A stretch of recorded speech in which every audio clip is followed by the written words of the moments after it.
Earth Angels. I'm so grateful you chose to spend another spiritual Saturday with us. I wanted to make today's conversation about something that has been sitting heavily and strangely, beautifully on my heart lately. I've been thinking about the things we inherit that don't come in boxes, the things nobody wraps up for us, nobody puts our name on, and nobody tells us we're receiving. I'm talking about beliefs, fears, coping mechanisms, relationship patterns, family roles, silences, expectations, and wounds that can travel through generations.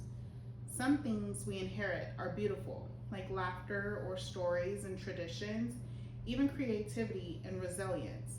It's the way our grandmother taught us how to make a certain dish, the songs our grandfathers sing. It's how our families are taught to gather around a table, and the little phrases that only make sense to the people who grew up hearing them. There are things that came before us that we should treasure. But sometimes we inherit things that hurt. And because they came from the people who raised us, we may not even recognize them as things we inherit. We may simply call them the way things are. Maybe you learned that anger is how people communicate, or that mothers are meant to sacrifice everything. Maybe you learned that men don't cry or children shouldn't question adults. Maybe you learned one of the most dangerous things that children are taught. Keeping the peace is more important than telling the truth, that family secrets stay inside of the family. Maybe for you, pretending something never happened was the equivalent of forgiveness, and love meant enduring, that being needed is the same as being valued. It's also possible nobody ever sat you down and taught you those things. You simply watched, listened, and adapted. You were learning the best way to survive until you became an adult carrying a blueprint you didn't recognize somebody else had drawn. Today, I want us to look at that blueprint, not with hatred or shame, not with the intention of deciding who in our family was the villain and who was the victim. I want us to look at it with curiosity, because healing can begin with a very simple question. Where did I learn this? So grab your favorite drink. Don't forget your snacks. Sit back, get cozy, take a few deep breaths, get your spoons and shovels out, and let's dig in. Oh, and feel free to leave a comment down below on what goodies you're bringing to the table. Okay, so for our snacks today, I have some coconut water. I have some regular water, of course. I have a little bit of seaweed, and then I have some grapes and some pistachios. Every time we do this, she just puts me to shame. Like, I have very low vibrational food right now. I have a Rice Krispie treat. I already have these 2 bags open and I'm already digging in the goldfish pretzels and Ritz bits. And to make it an even more odd bunch, I have water with me too. I know, very weird. It's not weird, baby. That's his healthy option always, guys. It's just some water. Some H2O. Yeah. Are you finding out stuff about yourself, babe? Am I? Are you? Yeah, I guess so. What does your low vibrational food tell you? It tells me that I need to change it up, I guess. Yes. Yeah? Yeah. I need to get a yellow. I need to get some green apples. One of the hardest things about recognizing inherited, am I saying inherited right? You are inherited, yeah. Okay. One of the hardest things about recognizing inherited patterns is that the things we're surrounded by can feel completely normal. If everyone in the family responds to conflict by yelling may not register as something unusual. It may simply register as conflict. If everyone avoids difficult conversations, avoidance may feel like peace. If everyone says, that's just how our father is, you may grow up believing that loving somebody means learning to tolerate whatever they refuse to change. This is where I think we have to become really honest with ourselves. Too often we confuse normal with familiar. And gorgeous, let me tell you, familiar doesn't always mean healthy. Just as well, unfamiliar doesn't automatically mean wrong. That distinction can be incredibly difficult when you're the first person in your family trying to do something differently. Because when you start changing a pattern, you may be accused of thinking you're better than everyone else. You'll hear, that's how we do things, or you're being too sensitive. To be honest, the hardest part isn't even changing. It's realizing that the people you love may not understand why you need the change. So as y'all know, this section is where Gabe and I share our own personal stories about whatever topic we're discussing. Yeah, so I'm just gonna start reading here. I have really found myself struggling lately to go deep into the painful memories that for a long time were my identity. As of lately, I find I can't retrieve those memories as well as I could before. Maybe it has to do with my age. However, I choose to believe it's because those memories don't consume me the way they did before I truly began healing. Before I learned that healing was more than saying, look at what happened to me. Affirmation dig. Right. Confirmation being. Confirmation dig. Yes. How do you know that? I know. What do you mean? I know. How do you know that? Where did you see that? I know bull. No, you don't know, Bob. I know bull. Yes, I do. No, you don't. Yes, I do. Crazy. Okay. You're right. No, it's perfect too for the sentence I just read. Before I learned that healing was more than saying, look at what happened to me, but forgiving who I was when those things happened and who I had to be to survive the only way I knew how. So today, every detail of what happened in my childhood won't make it into our conversation. Neither will every secret or wound. Instead, my story today will be of what it felt like to look backward and realize that there were different versions of me who had been carrying things for years. There was a quiet little girl who had learned to survive chaotic environments. There was a teenager who gave up on peace, then learned to fight back and struggled with self-exit thoughts. A young woman sacrificing her dignity with the hopes of being loved. The mother who took the school she had and failed countless times in the presence of her sons. Then there was the woman I am today, who is finally learning and beginning to look at all of those versions of herself with compassion. For a long time, I believed those versions of me were the problem. I judged the things I did to survive. I hated the ways I did and did not learn to protect myself. I despised the ways I loved. I did my best to hide the ways I fought. I wanted more than anything to become callous, to not care, and to be unbothered by a world that was never meant for someone like me. Thankfully, I'm beginning to understand something. Those versions of me weren't trying to ruin my future. They were doing what they could to get me here. They were doing what they knew how to do with what they had. Okay, talk about the past versions of yourself that maybe you didn't like, and maybe how you realized how vital those versions were. I think. Or have you ever sat with that? Have you ever sat with, like, damn, remember when I was like... I think for me, like the most, like, the root of it all, I think, you know, where it started in like high school maybe, you know? Like I think for me in high school, you know, like there really was no one like me in high school. Like I went to like and I'm not saying this in a braggadocious way, I'm saying this in a way where it was like I felt like I was really like outnumbered. Like I was surrounded by like a hive mind of just, you know, people that didn't really think like me, and so I gravitated to those that I felt we sort of kind of almost had like the most minute similarities, and I just hung on to that because I guess at that time it didn't even dawn on me, the thought didn't even appear in my mind to, you know, be by myself, you know, like that didn't even cross my mind. I'm sure if it crossed my mind back then yes, I would have no problem to have been by myself, but for some reason the thought wasn't in my wheelhouse. It just didn't enter me. And so being 14 through, you know, 18 in high school, I was with this, you know, quote unquote friend group, and I say that in a way like, you know, they were more so acquaintances, really. They were just people that I just spent time with in high school.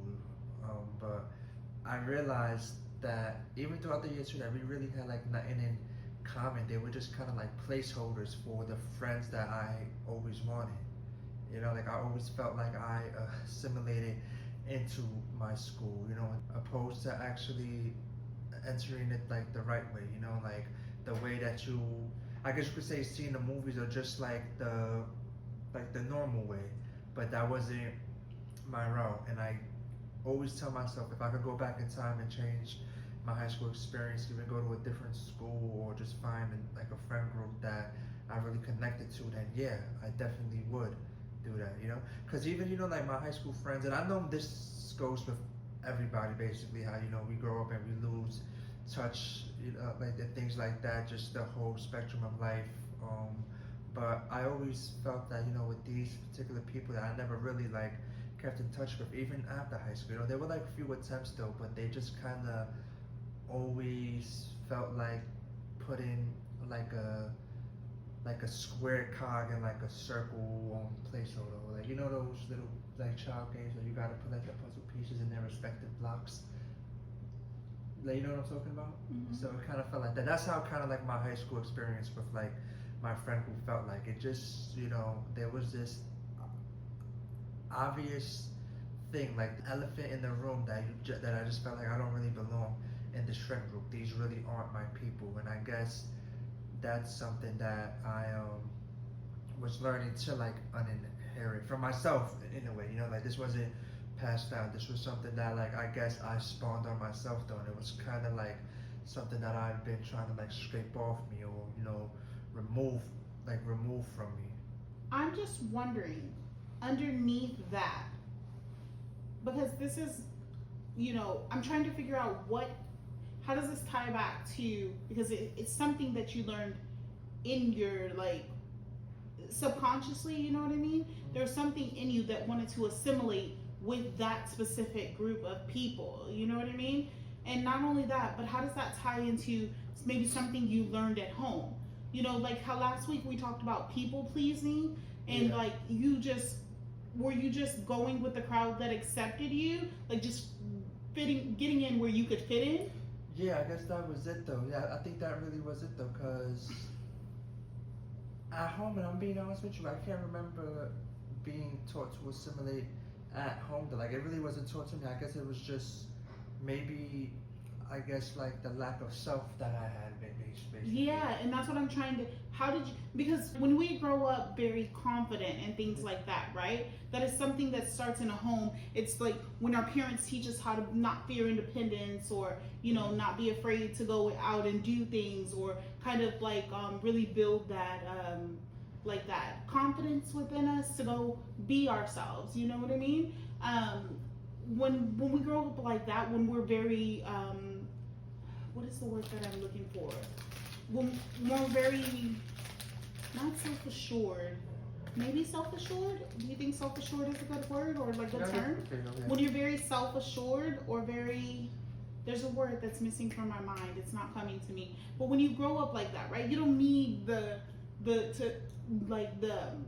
reassurance or the approval of everyone else. You don't need somebody to like gravitate towards. Like people just gravitate towards you because they see that leadership in you, you know what I mean? And that's what, or like they see something in you that they want, a quality that they want themselves, And so that's what, because we're talking about the home today and what our families pass down to us, that's what I'm trying to tie it back to. Like what from home did you lack? Like, were you very much a mama's boy? Were you very much a daddy's boy? Like, were you just used to, I know your family is very like close knit, you know what I mean? Were you just so used to having family, and even in your family, if you were the cousin that mostly hung out in the background, you just got used to that because your family was very big, their personalities were very big, so it was just like you were fine with chilling in the background, and that was the crowd you could chill in the background with. Do you get what I'm saying? No, I get what you're saying. So it felt familiar? Like shrinking yourself. Yes, like shrinking your light, shrinking yourself, like wanting to play that background role because that's what you're used to at home. Because like I said, your family does have a lot of big personalities in it. A lot. Yeah, no, I definitely agree with that. I think, but in terms of like what did I try to like uninherit from them, I'm trying to, I guess when it comes to the topic uninheriting though, I guess, because I feel like I kind of got like sidetracked it about like thinking about, I think the question you had asked me though, it immediately just spawned that thought in my mind, which was completely unrelated. But I like this because there's layers to it, and that's what Spiritual Blueprint is about, digging through the layers so we get to the root of what's really going on with who we are. Not really what's going on, but who are we beneath all of this? Who are we outside of what society tells us to be, and how did we become this way? And that's what we're exploring right now, is how did we get this way? And I think if I would have maybe told to my parents or like even like my brother, but like with my parents, I didn't really tell them as much in school because of this like invasion of privacy thing, like I don't know, for some reason I just didn't, I just hated when people like encroached on my privacy, especially parents though, you know how parents always are, Like they want to know what their kid is doing though, and sometimes they might like breach that privacy wanting questions, but more so like distance their child, which will like distance their child from them. And with my brother, I'd ask my brother like in very like in so subtle ways out of fear of like judgment from my brother, because you know like I know like my brother, he can kind of like give feedback that almost feels like daggers being thrown. Mm-hmm. So I guess it was kind of like, you know, like I didn't want them to, you know, like no, damn, like they're son is shrinking themselves. So I kind of just like inherited the pain myself, or just like the uncomfortability, and learn how to like, or make the, or try to learn how to live with it and navigate with it.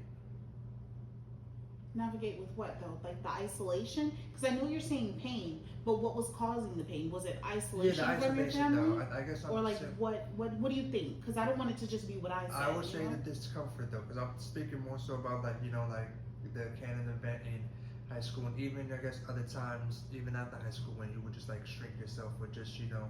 Dim your light. Yeah, You didn't dim want to take up too much space or seem Yeah. too much for everyone around you. Yeah. But that's because you felt like you had to learn somewhere that you felt unsafe being yourself. And I can Yeah. see what you're saying with your brother. It felt like daggers when he would Yeah. judge you, because him and his brother are very much so two different. They're opposite ends of the spectrum, and so I could see how your brother might, you know, try to give you that toxic masculinity and make you feel like less of a man, you know, or like what you say, because No, I mean like you're taking the words right out of my mouth. Like I may be speaking abstractly, but you're arranging them in ways that. the Yeah. viewers, like we all, Yeah, like but not the myself viewers, too. the Ories that Yeah. can understand, and you too. Yeah. Okay, but that's what we're trying to get to, the root of it. Like, where did that come from? Because you're right, you want to uninherit stuff like that, but then you have to find the bigger problem. So like you can kind of remove the entire cancer, you know, because if you just cut off the top layer of the cancer's still there underneath. Yeah. You know what I mean? And it's still, then you just go somewhere else, the cancer winds up growing again, you know?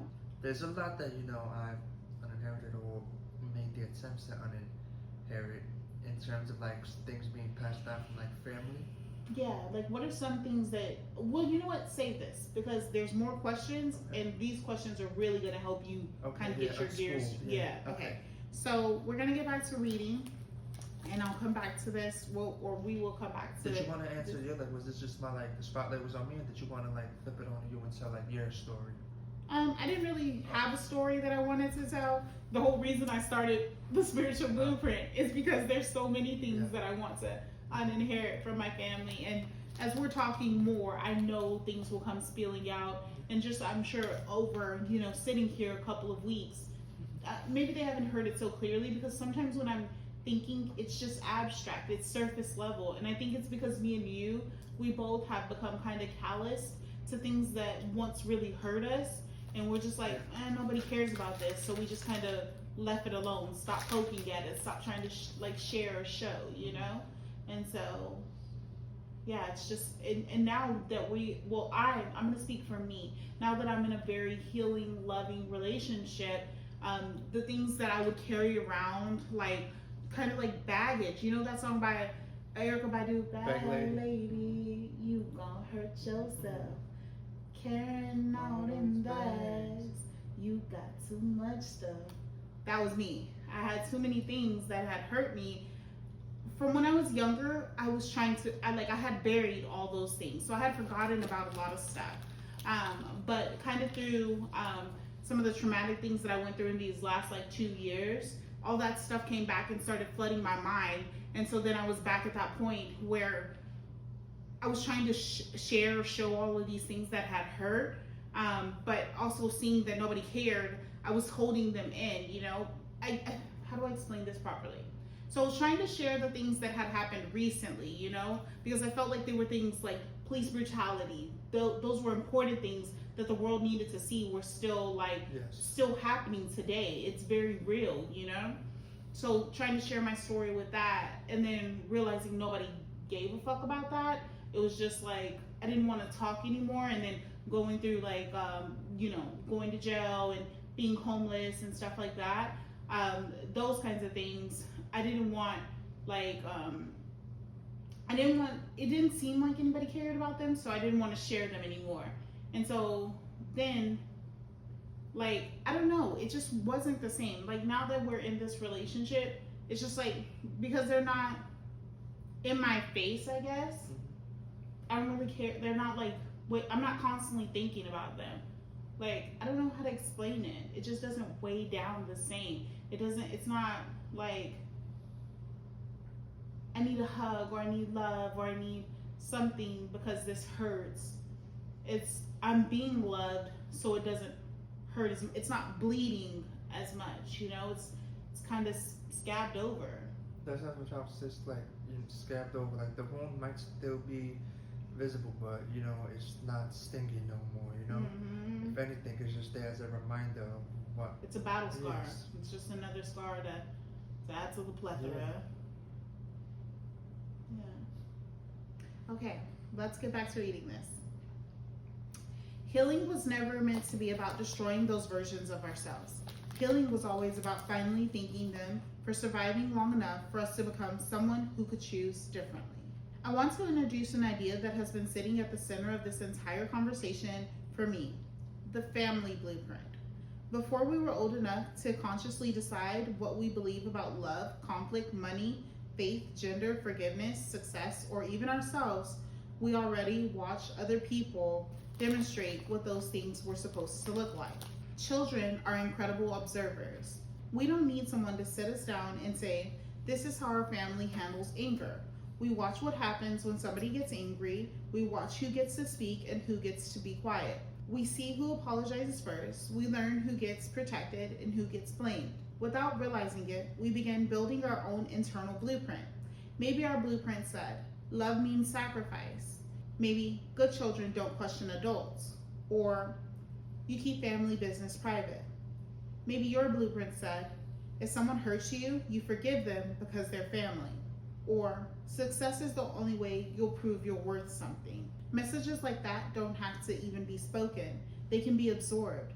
They linger in the things nobody says, the things everyone laughs about, the things we avoid, even in the tradition nobody questions, and the roles everyone simply falls into. That's what makes inherited patterns so difficult to recognize. We don't experience them as instructions, we experience them as reality. Sometimes it takes stepping outside of the family system to realize not everybody believes this. Everyone doesn't live this way. This isn't a universal truth. This was simply the blueprint you were handed. That realization is incredibly freeing because if something was handed to you, you're allowed to examine it. You're allowed to ask whether it still serves you. You're allowed to keep it. You're allowed to modify it. And you're definitely allowed to put it down. Sometimes the most important work isn't uncovering what our family did. It's uncovering what we learned to believe because of it. And this is where shadow work can become so powerful because we begin asking ourselves, what parts of me did I learn to hide? What emotions did I learn were unacceptable? What desires did I learn were selfish? What needs did I learn were burdensome? Or what version of myself did I become in order to belong? Shadow isn't something terrible waiting for us in the dark. It's simply the part of ourselves we've been taught not to bring into the light. Okay, so, babe, when you think about the way you were raised, what is one belief about relationships that you didn't realize you had inherited until you became an adult? Ooh, this is a good one. Well, I think something that I unconsciously inherited that I didn't know I inherited until I was with you, I guess, was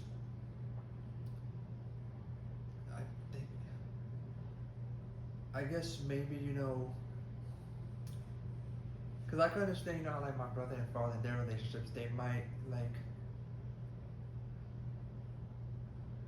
unconsciously, either I don't want to say either dwarf themselves to appease their wife or their partner though, but they might want to, have less argument in the house, like the saying, happy wife, happy life. Yeah. Things like that though. So they might want to avoid conflict or confrontation where ironically their partners and my mom too, my mom is she'll charge right into battle. Marta's a strong woman. Yeah. She'll charge into battle too.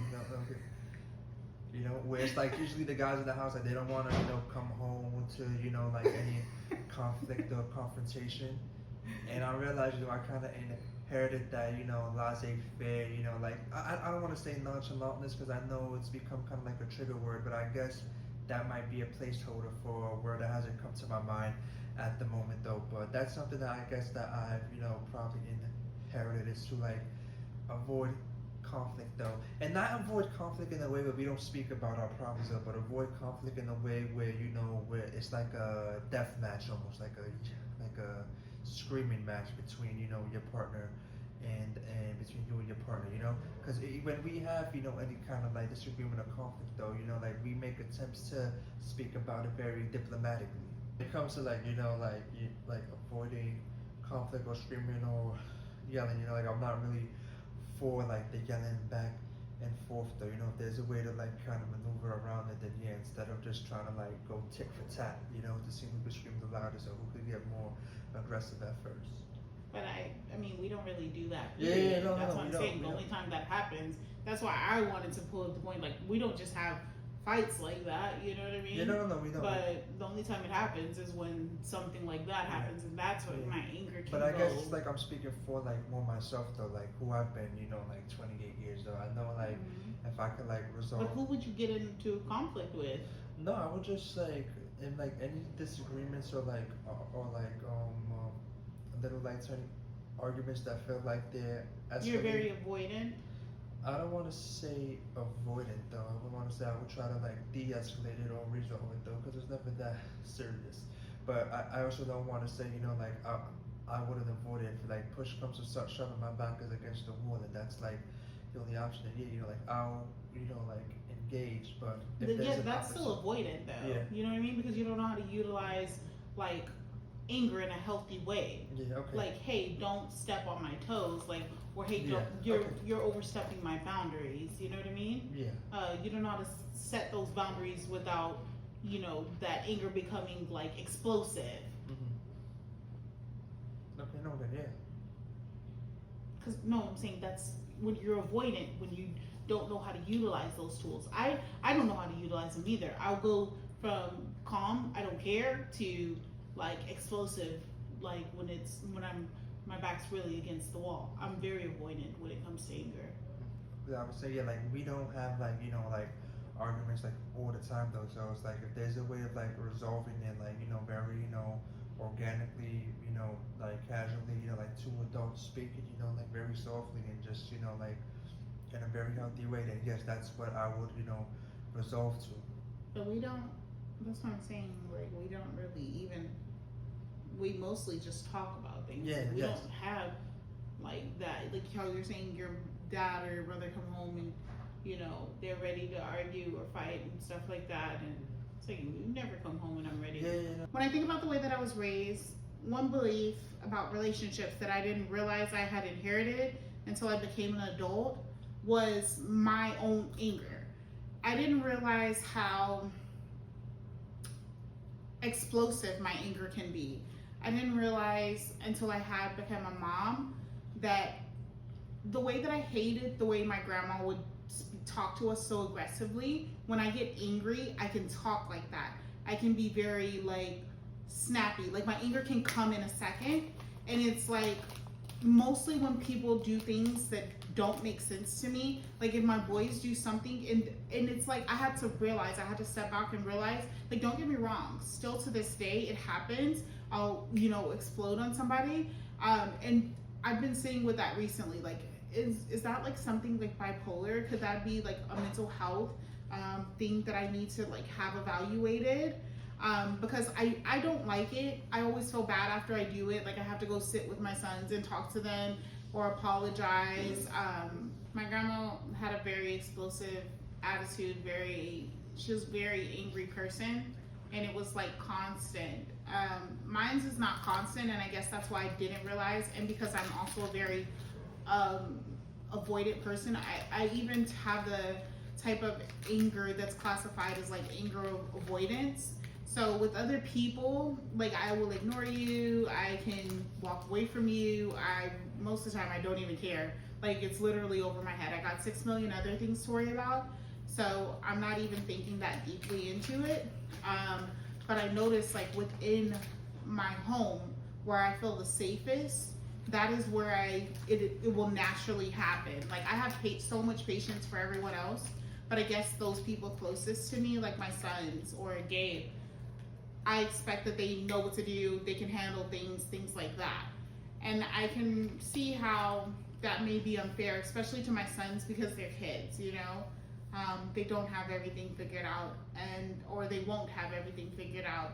And I think I'm kind of learning from Gabe to give myself grace, because I'm very, not only, the way that I am with my family, I'm like 10 times worse in the internal voice in my head.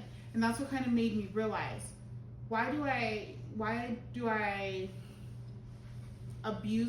verbally abuse myself like this?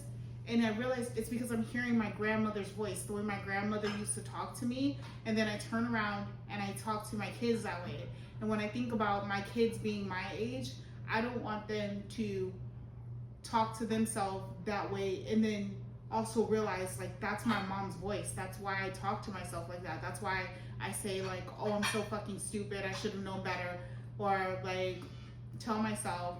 So that's what's helped me to like take a step back and be like, hey, that was really ugly, that was hurtful. Not only just that, with my kids, it's always been, when I hurt their feelings, I want to repair it as quick as possible. And so that's what made me step away from like physical discipline and stuff like that. That's what also makes it hard for me to stick. Now, I'm telling you, I wasn't whipping my kids all the time, but when I would, it still was just too much for everybody in the house. But even when I give them punishments, it's hard to stick to them because I feel like I'm hurting them, you know? And that's something that I'm also learning, is physical punishments are just consequences that are going to happen naturally in the real world too.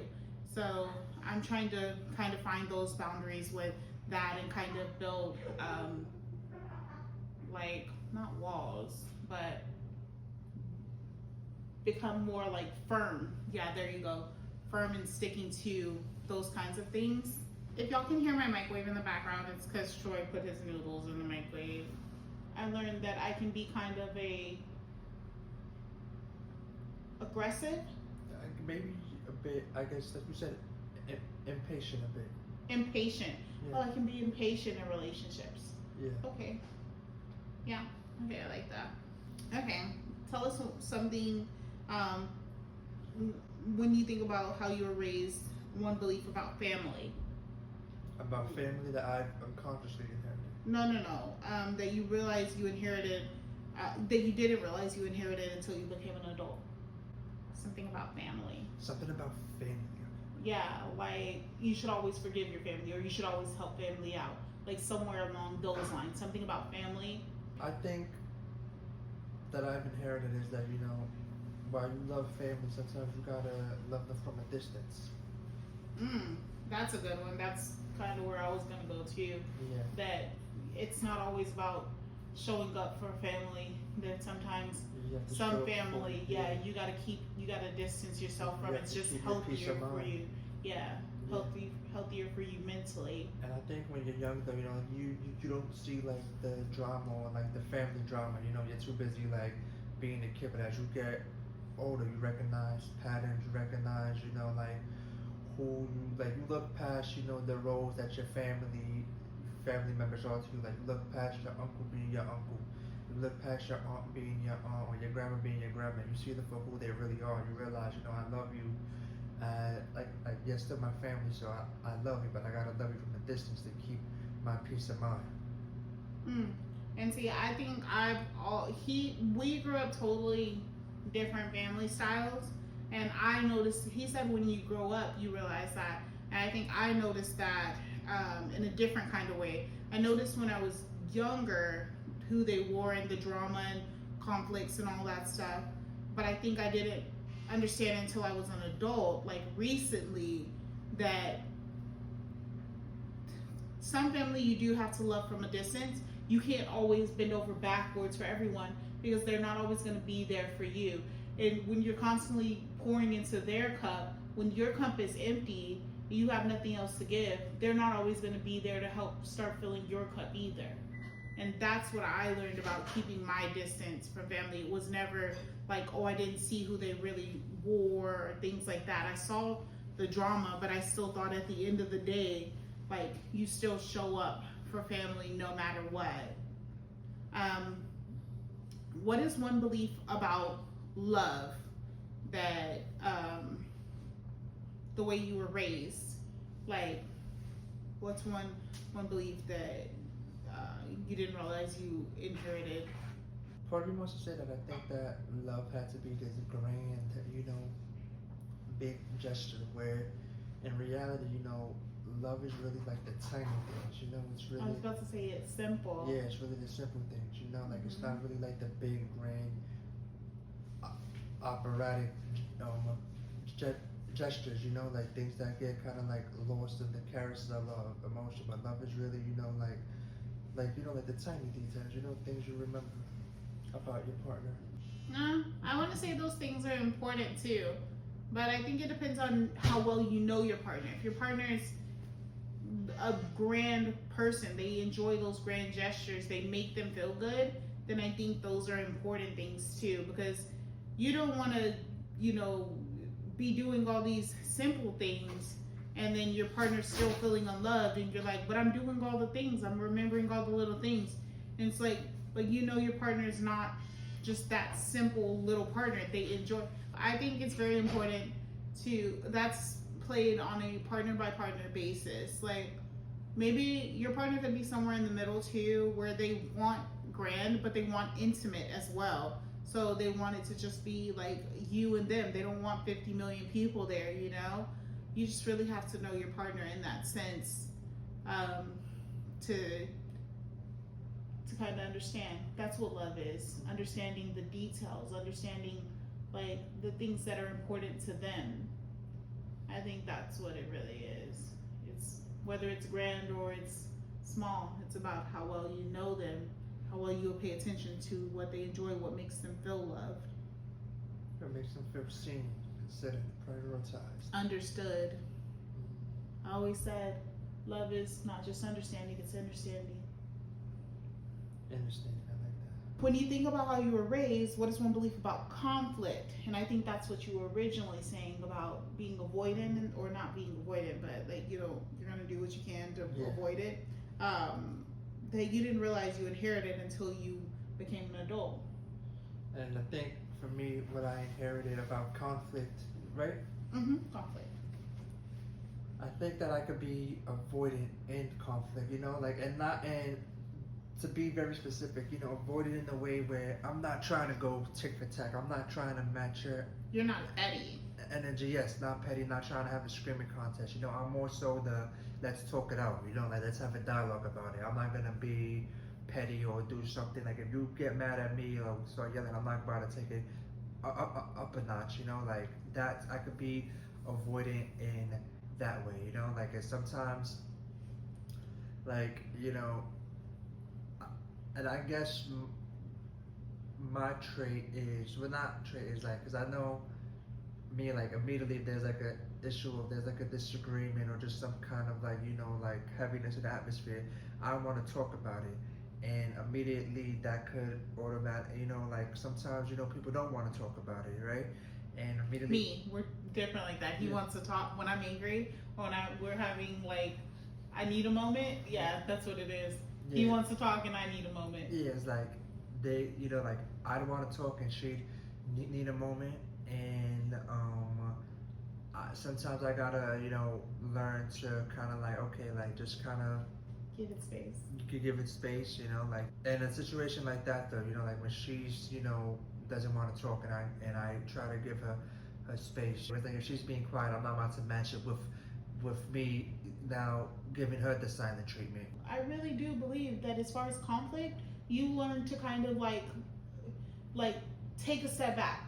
When you think about how you were raised, what is one belief about being a man you didn't realize you had inherited until you became an adult? I think that is, like my belief about it is that it's a necessary role. It's a role that could be, it could be, difficult at times, but it's a role that carries a tenth amount of responsibility. You know, you being the provider of the family, you're the one that will stick your head above the line to see if it's good to come out. And that's still a role that, you know, on top of being a provider, also being a leader too, also being someone that people could look to. Those are still shoes that I'm still trying to, you know, fill in. Okay, I want to go back a little bit and I'm going to talk about my conflict and what I believe. Okay, so when I think about the way that I was raised and one belief about conflict that I didn't realize I had inherited until I became an adult, my thing about conflict is that if somebody says they want to fight, then it's necessary to fight. Like, you don't back down from a fight.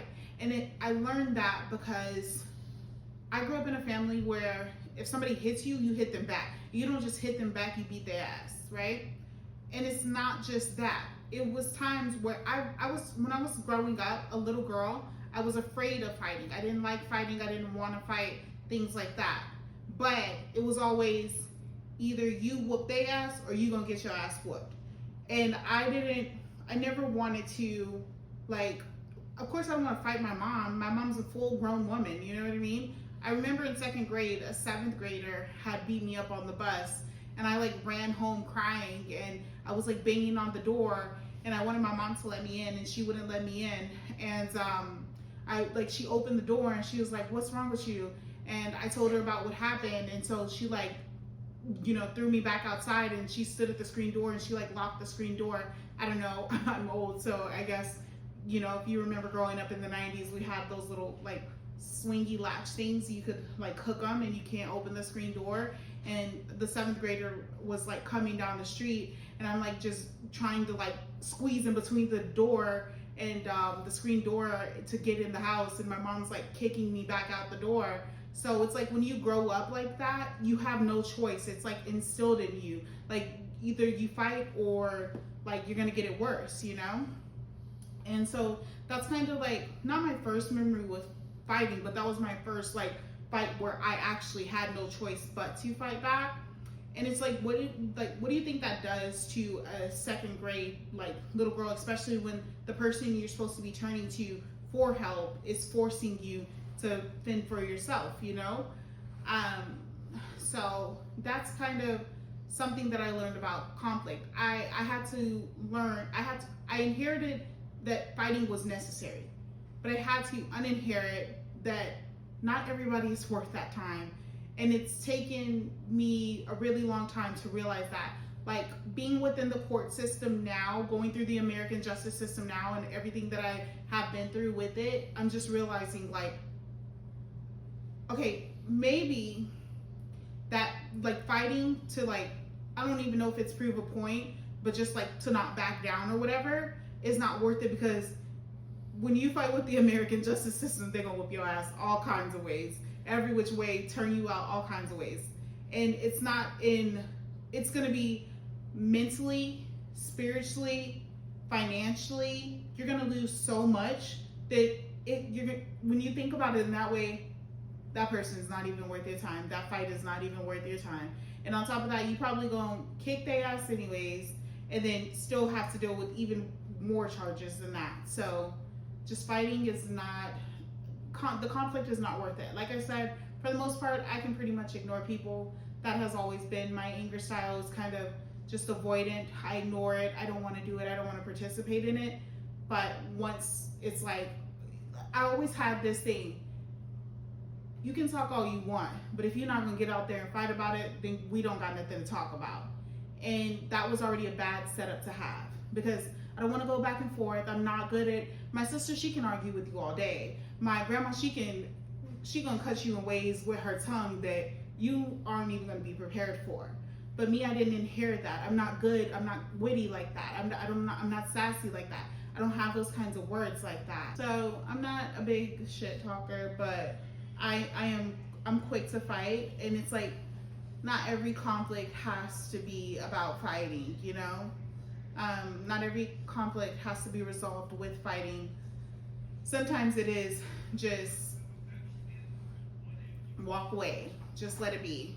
being a woman, I think one of the things that about how I was raised, that I didn't realize I had inherited until I became an adult, is silently carrying everything. Again, my grandma was, like I said, very angry, but she was also the type of person, she would never really talk about her pain. She would never really talk about the way things weighed on her, how they felt for her, things like that. She would just, like I said, it was just a resentment, so she was just violent about it. And I think I kind of inherited that. I always showed up for my friends, and they could always talk to me, but I never really told them about when I needed help. And when I did start asking, it was just awkward, you know. When I started, you know, spiraling and my mental health was really like failing me, it wasn't like it was. No one was. Everybody was always like, "You'll be all right," you know. And I just remember that a lot. Just everyone always expects you to be all right, and that's why I think it's very important that you check on your friends that never really talk about those things, that just show up for you, things like that. Because we all need help sometimes. We all need someone to talk to. We all need someone to be there for us. Do you think there are things we sometimes defend simply because we're familiar? They're familiar to us. Yes, because I think it's second nature. You know, I think we defend things that we have some kind of connection to, that feel like home to us. Mm-hmm. And piggybacking off of what Gabe's saying, I also believe there's things that sometimes we defend simply because we're familiar to them. Like, you know, like how I was saying about fighting. I think that it's, you know, I used to think that it was necessary if somebody called you out, then you just had to fight, you know, or somebody, you know, did something like not even just disrespectful, because like there's been so many times people have disrespected me in a verbal way that I just don't care. But I'm saying like in a, I guess it is just more so if they are calling you out, then because it's familiar to me that you have to like fight about that, then it is what it is, you know. And to me, it sounds like, oh, standing your ground, you know, but not everyone's gonna see it like that. And two, it's not, like I said, it's not always worth it when you think about what you're really losing in the long run. You don't want to have like charges. You don't want to have like be paying the American justice system. You don't want to be doing all those kinds of things. So when I think about it in that sense, yes, sometimes we defend things that we believe are normal, just because it's how we were raised or what we've done before, how it was done before us, things like that, and that's not always right. You have a way of, like, when you speak though, it's like I could give you a nugget and you give me a moment. I'm sorry, am I saying too much? No, I mean that in a very good way. Like Oh, you have thank like you. like a endless well. So I'm gonna go ahead and move on. We're out of the question section. One of the hardest parts of healing is that sometimes we're not defending something because we genuinely believe it's healthy. We're defending it. Ooh, I just want to go back here. That's me with fighting. I didn't think fighting. I didn't think fighting was healthy. It was just something that I had been forced to do my entire life. So it's what I grew into doing, you know, like how we train dogs for dog fights. That's kind of how it became for me. That's what fighting became like for me. It was like you didn't have a choice, and you know, sometimes it was fight or be eaten alive, you know. I didn't like getting spankings, and so sometimes I'll do anything not to get a spanking. We're defending it because changing it means admitting that something we were taught wasn't necessarily good for us, which can be painful, especially when the person who taught us loved us. Two things can be true. Someone can have loved you deeply and still have taught you something harmful. They can do the best they know how to do and still cause you pain. Someone can have survived something and still have passed on a survival strategy down to you that you no longer need. Understanding this doesn't mean we have to hate them, but also compassion doesn't require us to continue the pattern. Every family has rules. Some are spoken, some are not. Don't talk back, don't tell people our business, respect your elders no matter what. Blood is thicker than water, you know, we've heard it all before. You forgive family, we don't cry, we don't embarrass the family. Men provide and women endure. Children are seen and not heard. It's my way or the highway. These rules serve the purpose at one point in history. Maybe they helped somebody survive. Silence protected someone. At some point, emotional toughness helped someone get through an impossible circumstance. Maybe staying together was the only option available. But here's the question. Does a strategy that helped one generation survive have to become the strategy that every generation uses? I don't believe it does. I can honor the person who needed that strategy without needing the strategy myself. I can understand my grandmother became hyper independent without deciding that I must never ask for help. I can understand why my grandpa never talked about his feelings without deciding that emotional silence is what masculinity requires. Or how I learned to keep the peace without deciding that my own voice has to disappear to maintain it. And that brings us to one of the most important sentences I want us to carry from this episode. I can understand where it came from without carrying it forward. I want to talk about the word we've given today's gem, uninheriting.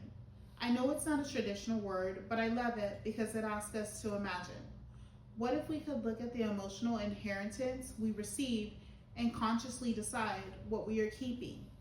What if we could say, this belief helped someone before me, but it doesn't serve me. This tradition brings us together, so I want to carry it.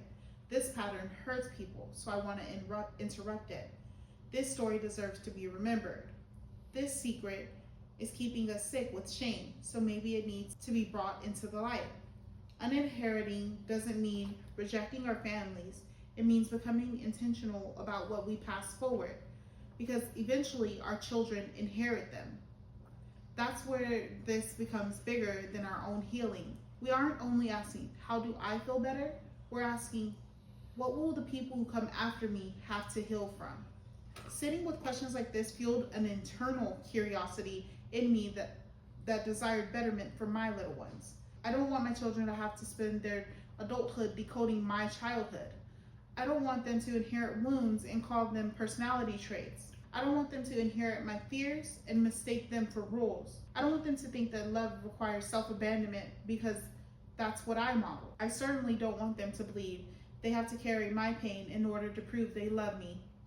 I want them to inherit the things that were beautiful, my resilience, their father's humor, their grandmother's creativity, a lighter love, our stories, their grandfather's lessons, their ancestors' strength. I want them to have the freedom to improve upon our familial blueprint. Sorry, that was really messing me up. That is what each sequential generation is supposed to do. They're supposed to build, not repeat. Okay, guys, this session is gonna get a little emotional. I don't know, I may or may not cry. Reading this out loud may have a different effect for me than it does when I was writing it. Even when I was writing it, I was crying a little bit. So reading it out loud and being so personal in this section is, I just want to warn y'all, it's just me speaking to my inner child. And yeah, so I don't know, I've just been thinking about her a lot and things that, you know, she had to go through and carry, that it's just like, okay, let's just get through this. Okay. There's a little girl I've been thinking about lately. Her name is Tisha. She doesn't know who I am yet. She doesn't know what her life will become. She doesn't know how many times she will have to rebuild herself. She doesn't know how many versions of herself she doesn't know how many versions of herself will exist. She doesn't know how many times she will have to rebuild herself. She doesn't know how many versions of herself will exist. She doesn't know how many times she will have to learn the difference between love and survival. But she knows hope. She knows how to smile, and she knows how to believe, and she loves to nurture. For a long time, I had forgotten her. While different versions of me went into the world and fought different battles, she stayed in our little spiritual garden. She kept planting seeds, and she kept believing there was something within us worth growing.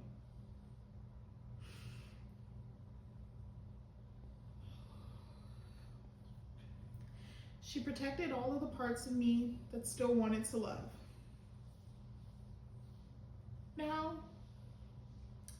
Now I'm beginning to understand that I don't need to rescue her. She survived. What she needs from me now is something much simpler. She needs me to come home. So, to little me, to baby Tisha, you were never foolish for believing. Your faith was never wasted. Your softness was never proof that you were weak. Your smile was never meaningless.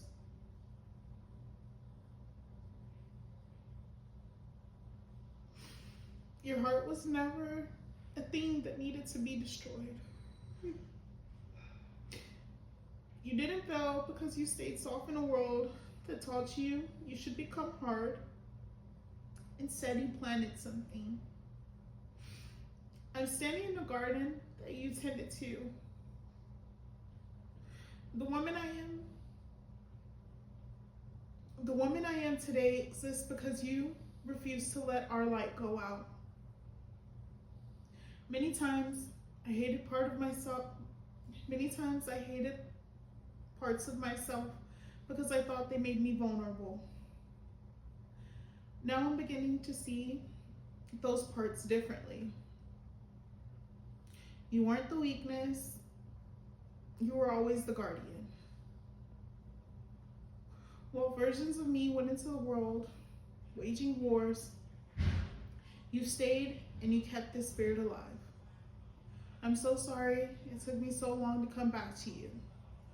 You'll never have to plan alone anymore. And that was a letter to baby me. And I wanted to share that with you guys. Babe, when you think about the family you want to build, what is something you received from your family that you absolutely want to pass forward? Unconditional love, support, belief in anything that they do. I want to be a safety net for my family. I want to be their engine and their biggest cheerleader. Yes. Gabe's a beautiful cheerleader. He really is. He's so good at it. Those are beautiful things to want to pass on to your family. When I think about the family I want to build, some things that I received from my family that I absolutely want to pass forward. Definitely resilience. I keep wanting to say strength, but I don't want to pass strength on to my kids. I want them, or the family that I build, I want my family to understand that lean on me. I'm here to support you. I care about you. I'm always open to whatever betterment you think that you need or how I can provide it for you. I didn't learn that from my own family, but it's definitely something I want my kids to know, and I definitely think I have a partner that his family is very much like that, and so they will help me understand and learn to show up in that way. Okay, come on, Tisha, you're a big girl. And what's something you receive that you want to stop with you? I'm very curious about this because I think you have a great family, and I love the way your parents are with you. So I really am curious. I hope you can get through this one, like answer it honestly. That I want to stop. Yes, that you don't want this generation, you're ending it. Like mine's is that you have to go fight everybody. Maybe less coddling, not in a bad way, but like I would trust my kids to go out in the world and let the world, show them, who they are instead of waiting, like sheltering them, I think, yes. Wow. I definitely would let them, get a taste of the world. Yes, because you're teaching them to be confident in who they are. You're teaching them their own independence. Like, that's a beautiful one. And not that my parents didn't teach me confidence. They taught me confidence, all the great things about being, me personally. They always championed me for who I was, though. If it was anything, it was mostly just me or who I was at the time that just wasn't ready to receive it, or just something that I was going through that wasn't open at that moment. I think a lot of times. My parents are great parents. I don't think your parents are bad parents at all. But I think a lot of times parents don't understand how detrimental coddling can be to their kids. because they think, oh, I just need to keep them safe. I need to protect them.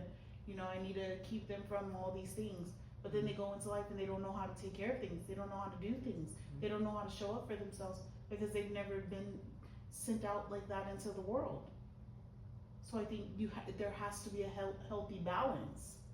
Yeah, exactly. A nice balance, honestly, of still being nurturing, but also being open to letting them find their way. Let them fail, but like you said, be their safety net. Yeah. And don't set it up where they just always become dependent on you. Every time they fail at something, they're gonna come to you. No, let them go out there, try it. They don't figure it out, show up for them. Kiss their boo boo, pick them back up, tell them to get back out there. Try it again. You got it. You'll be all right. That's beautiful. I like that.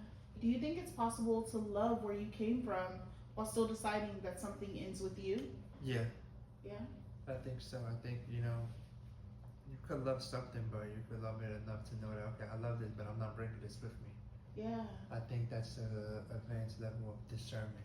Yes.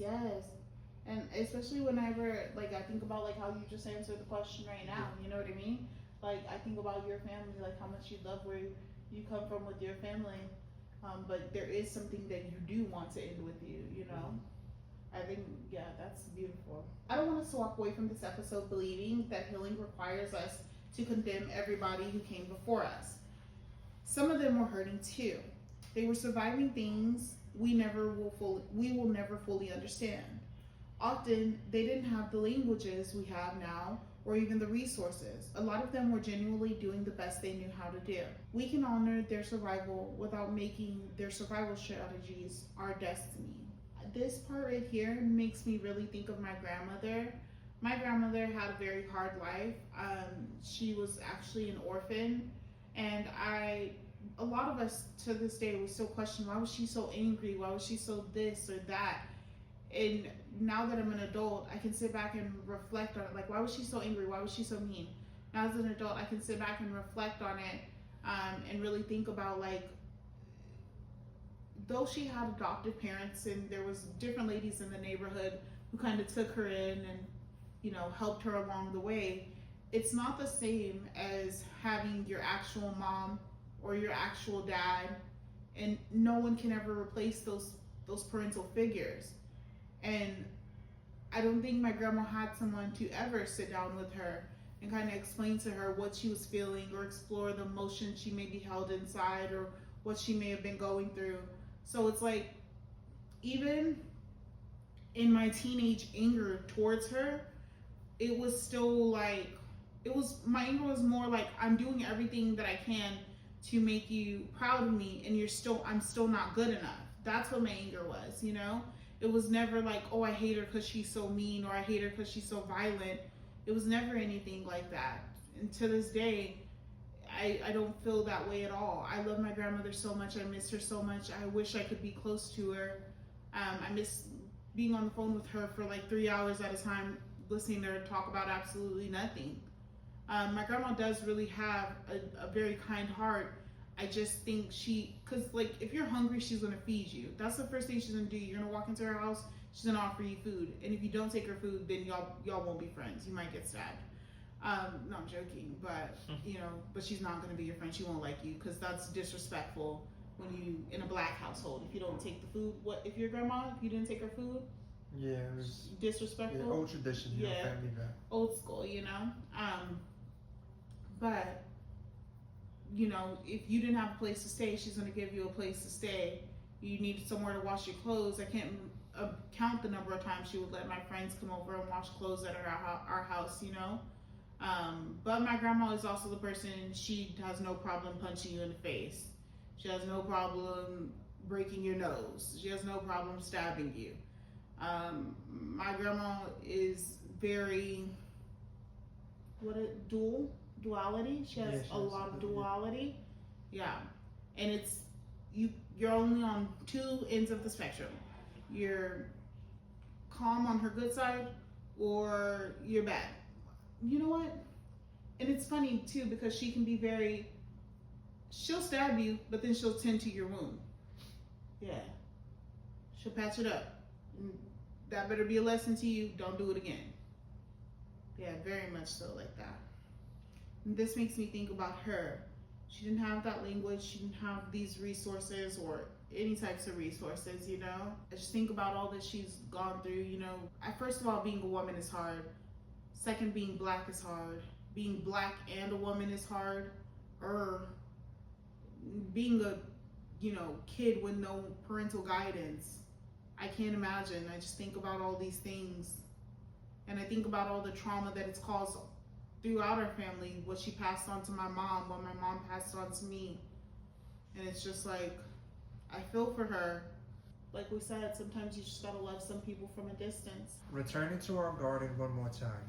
I don't think generational healing means burning down the family tree, not at all.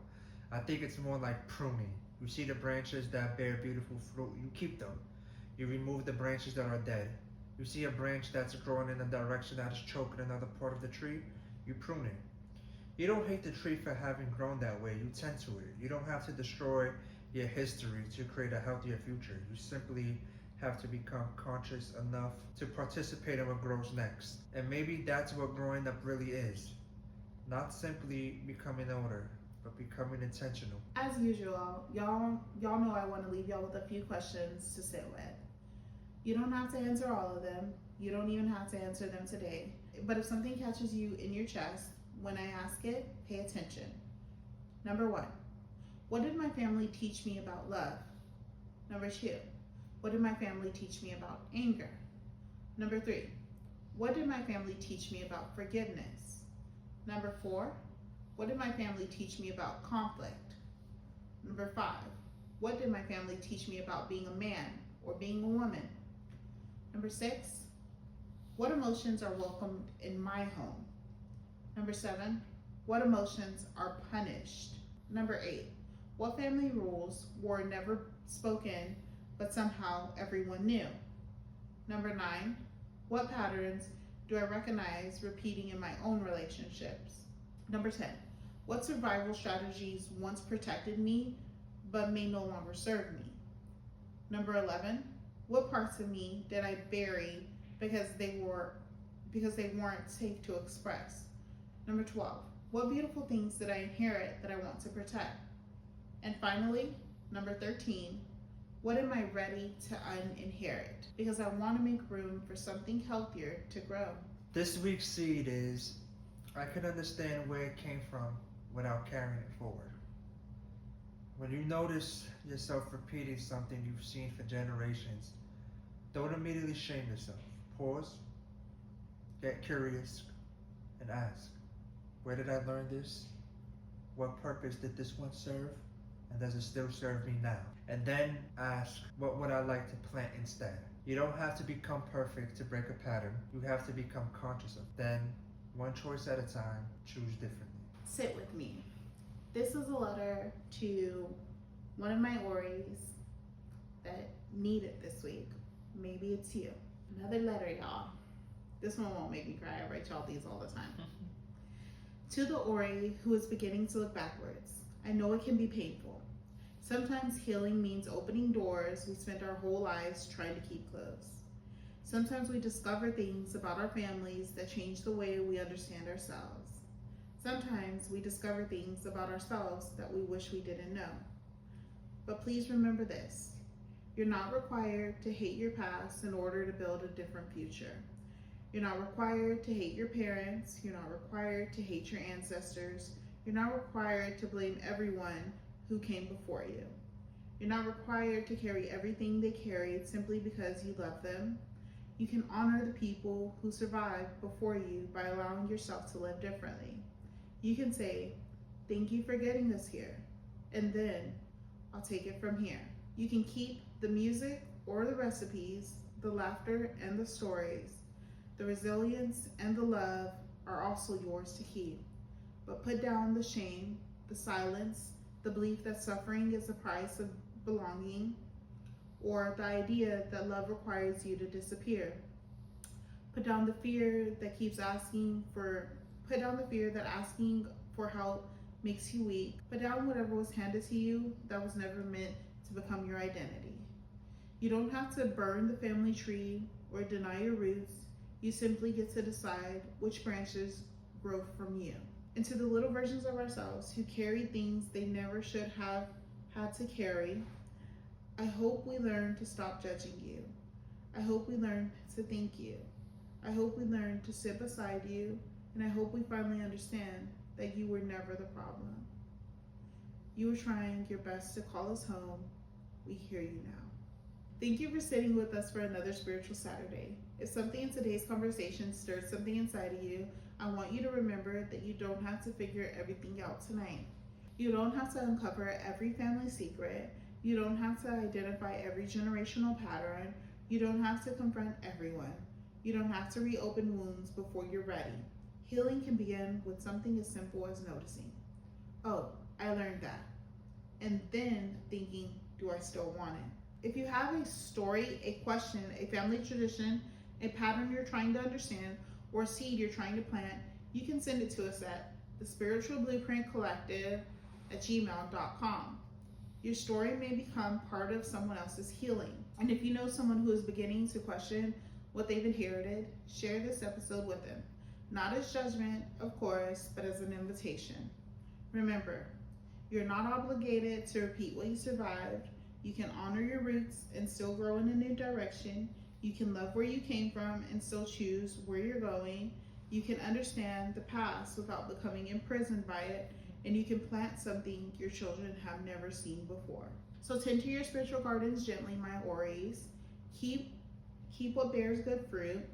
Prune what keeps you from growing. And baby, put down what was never yours to carry. We'll see you next Spiritual Saturday. So in the meantime and in between time, take care of yourselves and take care of each other. I love you, my little Ori baby earth angels. No, that's mine. Okay. That's mine. Stop. That's mine. Stop. Yes, that's mine. No, that's not yours. Yes, it is. No, it's not. You did great. You did great. You hug. No, I would bite you, but you probably got rabies. Oh my god. Rude. Next time you see me, I'm gonna have a green apple, like 2 green apples, because I love green apples a lot.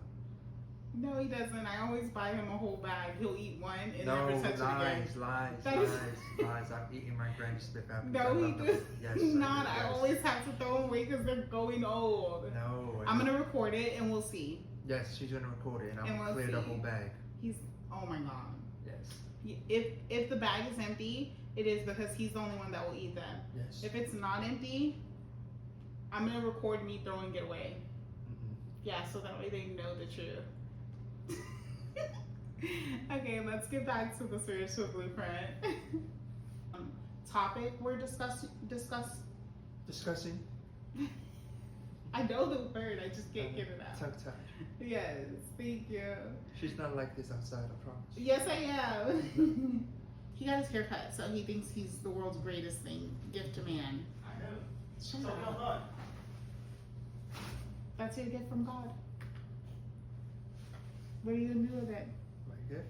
When Mhm. did that become my gift? You just said right now. He said, "Tell me I'm not." That's your gift from God. Sell him. Auction him off. Auction him off. Let's see how much money we can get. The girls, I got $2. Get out of here. We can hear everything. Sorry. I'll go bring my own in my room. Yes, go. Cook it in your room. Okay, so like I was saying, can I cuss like that on YouTube? I think, okay, I didn't mean, like, sometimes when I get really passionate about what I'm talking about, a cuss word will slip out here and there. I don't even recognize that I'm doing it, but they don't want to eat chicken and macaroni and cheese, so. Delicious. Lies, he won't eat it either. No, That's but why it is delicious. he's over here eating all this stuff. If it was delicious, they'd eat it. Okay. You're interrupting the video. You're interrupting it with all your noises. No. Do you think I'm sassy? She could be sassy. She could be feisty. I can be a little feisty, he says, but I think it's because I'm comfortable with him. So, like, until I learn from you, sometimes you're so quick-witted that I'm just like, Okay, I'm taking notes, Gabriel, and I'm gonna clap that ass. What? I'm gonna spank you. No, but yeah.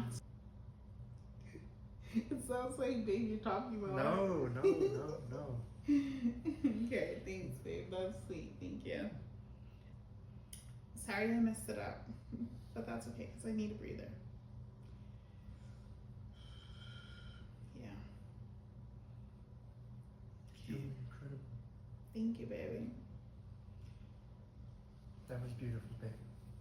Thank you. Baby, she's proud of you. No. She is. No. She's proud of her, right? Yes. I'm sorry, guys. Now that I'm crying, I'm not gonna stop. Once I get emotional, I just keep going. I'm not gonna stop crying. This is gonna be a very emotional one.